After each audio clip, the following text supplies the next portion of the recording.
L'événement de l'assassinat a duré 119 minutes. Il n'a pas été détecté une seconde. C'est vraiment une vérité de l'événement de l'assassinat.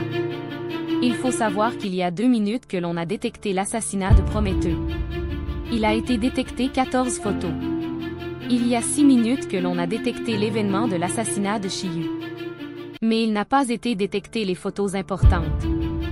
Heureusement que le directeur a regardé l'événement de l'assassinat. Sinon, il n'aurait pas réussi à comprendre la série. L'événement de l'assassinat de Gwandian montre le changement de l'attitude de l'équipe de l'événement. Bien sûr, ces opérations ont été réalisées pour améliorer l'industrie de l'entretien. Cela signifie qu'il n'y a pas de solution pour la division du cinéma chinois. À cause de l'événement, il y a 2 points de vue de ce film. Il y a de l'amour pour les fans non Yixing. Il y a une espèce d'espoir. Ces 2 points de vue ont l'impression d'autres Yixing. Par exemple, la Yixing de la personne. En fait, plus tôt dans Yixing 4, la dame Lépu y est tombée comme un monstre. Ce monstre est une formule humaine. Son apparence est incroyable. Elle est plus horrible que la formule humaine de Dormain. Lorsque la femme a tué le monstre, elle a utilisé sa propre forme de force pour l'ouvrir et l'insérer dans l'espace. Aujourd'hui, dans Dormain, la formule humaine est aussi insérée dans l'espace. Les 2 morts sont identiques. C'est un hommage à la formule humaine. Le deuxième point de vue, c'est l'arrivée de Shoaren Eshi. C'est un robot qui adore l'unique. Il est très similaire à David. C'est pour ça qu'il est appelé l'univers de l'Evil. Ce rôle est en fait l'accompagnement de l'univers de l'unique. C'est la même chose avec l'événement de l'événement 1, il voulait frapper les héros pour devenir le propriétaire de l'événement, et à l'aide du propriétaire de l'événement, ils ont porté l'épée de l'événement à la base de l'expérience. Et le créateur de l'événement, Eshi, c'est l'exécuteur secret de tous les projets. La première chose qu'il a fait, c'est d'améliorer le système d'Andy, pour que l'Andy commence à exécuter ses ordres, et à devenir son propre espion. Andy, après avoir reçu son ordre, a voulu que le premier tenant n'ait pas d'injection de sang, afin de l'amener à la maison avec les enfants de Yixing. Et Andy a toujours mis les membres de l'équipe dans des endroits dangereux.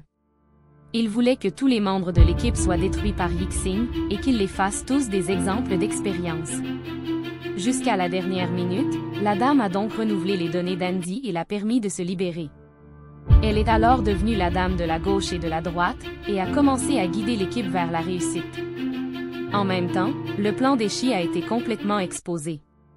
Il a aussi, comme dans le premier film, commencé à insulter les passagers et à parler de son vrai plan, ainsi qu'il a continué de chanter et d'applaudir l'équipe et de s'amuser dans son magnifique voyage. Mais les passagers qui ont été recrutés par l'équipe n'ont pas entendu ses propos et ont ouvert le système d'autonomie et retourné à l'entreprise. C'est donc dans l'unique avion qu'a naissance l'équipe de personnages.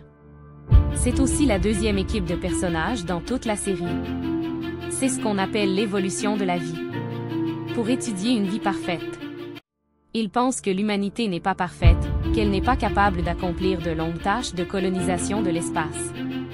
Il faut trouver une vie qui soit capable d'adapter à toutes sortes d'environnements, pour qu'ils puissent réaliser leur plan de colonisation de l'espace en leur place. La pandémie est trop cruelle, elle est remplie d'insectes, elle ne peut pas être complètement subventionnée.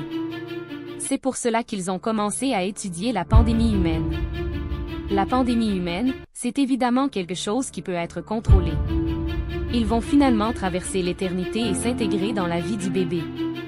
Une fois qu'ils sont éliminés, ils n'ont plus besoin d'être accusés. Ils peuvent s'intégrer dans la vie du bébé pour réaliser leur mission d'éternité. Mais leur plan a finalement été détruit par la femme. L'unique bébé qui a survécu a été laissé dans l'espace. C'est comme l'ancien bébé qui a été laissé dans l'espace. La femme est donc la seule qui a survécu. En tout cas, la histoire de ce film n'est pas très simple. C'est juste un film de science-fantasy. Il parle d'une espèce qui est en train de s'échapper dans l'espace. Il n'a pas de lien avec l'origine de la vie de l'enfant. C'est juste un film d'extraterrestres. Il n'y a pas de grand monde de Prométhéum, ni d'innovation unique de Yixing 4. Il n'y a que des scènes d'horreur et des scènes d'horreur. C'est un film de Yixing très rare.